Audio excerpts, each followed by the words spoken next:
Within the NBA world, we have witnessed many varieties of players dominate in the game of basketball in their own way. They were so dominant and skilled that they were once viewed as one of the best players to have on your team within their specific position at the time. Most of these players still fit within this same exact narrative, but there are many other players that used to fill in for that category, but they all of a sudden fell off due to circumstances that they couldn't control. This one circumstance is none other than injuries.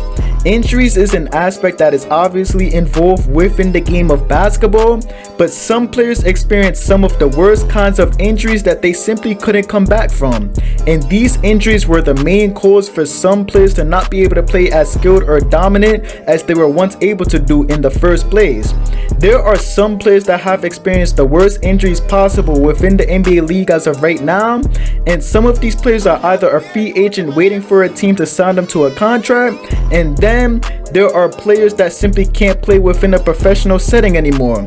What is up, you guys? Your boy Elifa is back with another video, and we will now be discussing 3 NBA players that were once top tier players to have on your team but experienced a major injury that completely altered their careers in a negative way. Before we start today's video, make sure you guys like this video and subscribe to the channel if you really enjoy NBA basketball, and we are currently on the road to 1,000 subscribers.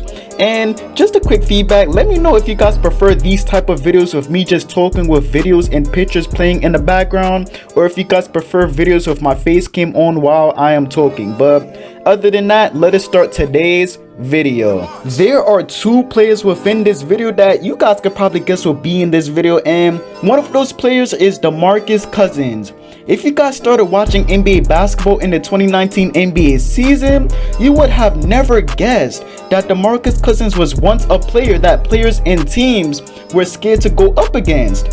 What makes this even crazier is the fact that he used to be arguably the best center in the league within his prime. That sounds crazy that I'm saying this now, right? But when he was present on the Sacramento Kings, he was playing some of his best basketball of his whole entire NBA career, and he was simply unstoppable down in the paint. He was a very versatile center who can shoot, can dribble at his own respectable rights, and he was a beast down low. He was a 3-time All-Star for the Sacramento Kings, and he eventually became the 2nd leading scorer of all time for this franchise in general. Now, he really never won anything or played a single playoff game within the Kings franchise, so the Kings eventually decided to move on from Cousins and they traded him to the New Orleans Pelicans, and this trade is the trade that has officially begun his track record of horrible injuries. Demarcus Cousins, playing alongside Anthony Davis at the time, was still playing very great basketball until he had suffered an ACL tear in the 2017-18 NBA season. This has caused him to miss the rest of the season entirely, and when the season concluded, he decided to sign to the Golden State Warriors before the next season began. Within the 2018-19 NBA season, he missed a majority of the first half of the season recovering from the ACL tear until he eventually came back fully healthy, and he was still playing exceptional basketball for the Golden State Warriors, but he had obviously took a step back on stats because there were more stars that he had to defer to more often. When the playoffs started, he had suffered a quad injury in the first round of the playoffs, causing him to miss the rest of that playoff series, the entire second round and conference finals, until he came back for the NBA Finals, eventually losing to the Toronto Raptors in 6 games. When the 2018-19 season concluded, Demarcus Cousins signed to the Los Angeles Lakers to reunite with his former teammates Rajon Rondo and Anthony Davis. Things were looking up for Demarcus Cousins going into the 2019-20 NBA season until he had suffered another ACL injury, causing him to miss the entire season. Eventually, the Lakers released Demarcus Cousins in February of the 2019-20 NBA season to free up cap space for Markieff Morris, causing him to be a free agent. Now we get into this current season, and he has signed a contract with the Houston Rockets to play with his former college teammate John Wall. Cousins has played some respectable basketball for the Houston Rockets, but he clearly wasn't the same player he once was on the Sacramento Kings and Pelicans due to injuries hindering his style style of play. Not even halfway into the season, the Rockets decided to part ways with Cousins, causing Cousins to become a free agent once again, and he is currently still looking for a team to sign him. You can't help but to feel bad for Demarcus Cousins because he simply just wants to play some basketball for an NBA team, but he keeps on getting hit with the injury bug, causing his game to decline drastically, and teams simply can't rely on Demarcus Cousins to stay healthy. I honestly won't be surprised if Demarcus Cousins retires at this point of his career, but you have to forever respect the dominance he has portrayed within his time of play with the Sacramento Kings franchise. Good old Isaiah Thomas, an NBA player notorious for playing at the level that he was playing at, being one of the shortest players in the league during his time. Just like Demarcus Cousins, Isaiah Thomas has begun his career on the Sacramento Kings, but during this time, he wasn't a top tier point guard in the league, and he was coming off the bench at the time. Throughout the stretch of his career, starting from the 2011 season towards the 2013 season, he was averaging great quality stats for his circumstance on the team until he had gotten traded to the Phoenix Suns in the 2013-14 NBA season. Isaiah Thomas really hasn't played at a top tier level as of yet on the Suns, and he has only played only half of the 2014 season for this team, only playing 46 games. During this season, he then gets traded to the Boston Celtics, and this was the trade that has officially begun Isaiah Thomas's desire to prove to the NBA league as to why he is a top tier point guard that teams shouldn't overlook because of his height and lack of defense for that aspect. With Isaiah Thomas's first real season present on the Boston Celtics within the 2015-16 NBA season, he has played his best basketball of his whole entire NBA career in comparison to his seasons prior. But then, things get better. He decided to crank things up a notch the very next season within the 2016-17 NBA season, and all of a sudden, he has topped his best season of his entire career at the time by a long shot with his MVP caliber season that he has portrayed for the Boston Celtics franchise. Now, obviously, he didn't win the MVP award this season, but it is truly amazing that he was literally dominating at his position and his size, and he was even given the nickname King of the Fourth Quarter, as it seemed like he performed at his best within the fourth quarter of NBA games. And let us credit Brad Stevens as well for basically masking Isaiah Thomas's poor defense with great defensive plays for the team in general within the entire season.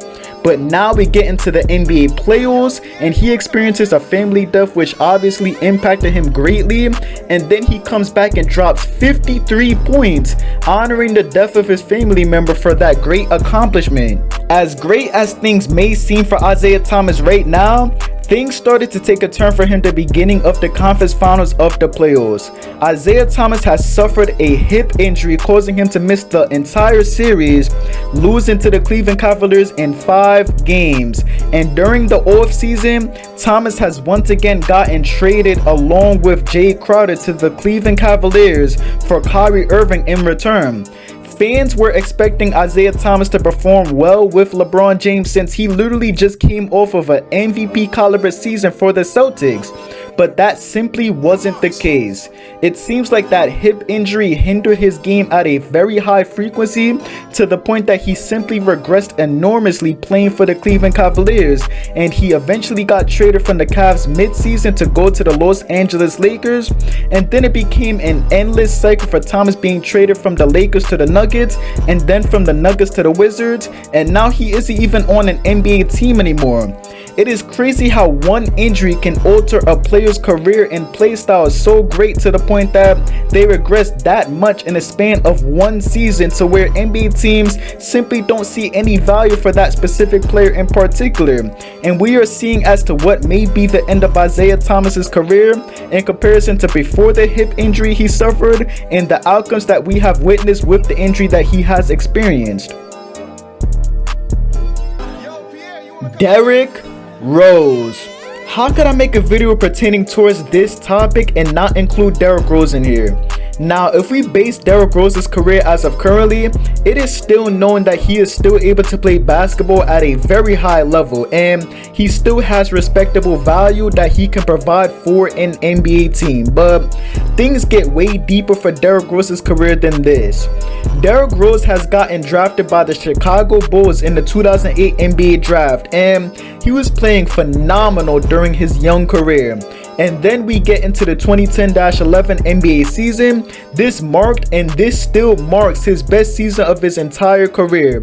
And he has made history by being the youngest player of all NBA history to win the MVP award. He was even able to lead the Chicago Bulls to the first seed of the Eastern Conference, winning 62 games at his young age, which is amazing by itself. Unfortunately, however, immediately after his MVP season, he has suffered an ACL injury in the 2011-12 playoffs, causing him to miss the entire 2012-13 NBA season, and this was the first sign of Derrick Rose potentially not being able to perform at the same level as he was able to within his MVP season. When he returned to the lineup the very next season, just 10 games into this season, he tore his right meniscus, causing him to miss the rest of the season again. And once again, the very next season, he tore his right meniscus for the second time in consecutive seasons, 51 games in the 2014-15 NBA season. This has got to be some bad luck for Derrick Rose injury wise, because we could have been potentially looking at a very dominant point guard in the league once he was able to develop his game deeper and deeper, but injury simply hindered him to be able to flourish in the league within his own right. Eventually the Bulls gave up on Derrick Rose and traded him to the New York Knicks in the 2016-17 NBA season, and during this season Derrick Rose simply couldn't perform at the same level that he was once able to perform at during his early career. Things were looking very grim for Derrick Rose, and he eventually became a journeyman, jumping from team to team, being traded from the Knicks to the Cleveland Cavaliers, traded from the Cavs to the Timberwolves, traded from the Timberwolves to the Pistons, and he is now currently once again on the New York Knicks. Let us quickly note, however, how Derrick Rose was able to once again perform at an all-time performance, as he was looking like a vintage form of himself, being able to score his career high of 50 points on the Timberwolves in the 2018-19 NBA season. This is a very significant moment because Rose is known to be a player that fans respect, and fans wanted to see him do great things in his basketball career. And this was the last time that he performed at a level just as high as his MVP performance. He is still currently playing great basketball on the New York Knicks, but imagine if Derrick Rose would have been able to stay healthy. Would Derrick Rose be arguably the best point guard in the league currently? Would he have been able to be a great duo in the Eastern Conference alongside Jimmy Butler in the 2016-17 NBA season? These are all moments that us as NBA fans consider but cannot witness, as injuries simply ruined Derrick Rose's career of greatness. But other than that, that will conclude today's video. There are more NBA players that has suffered these same exact circumstances, but I feel as though that the players that I have discussed within this video holds the most significance, and I feel like they suffered the worst of the luck during their entire NBA careers. Make sure you guys like this video and subscribe to the channel. I will greatly appreciate it. I'm out. Peace.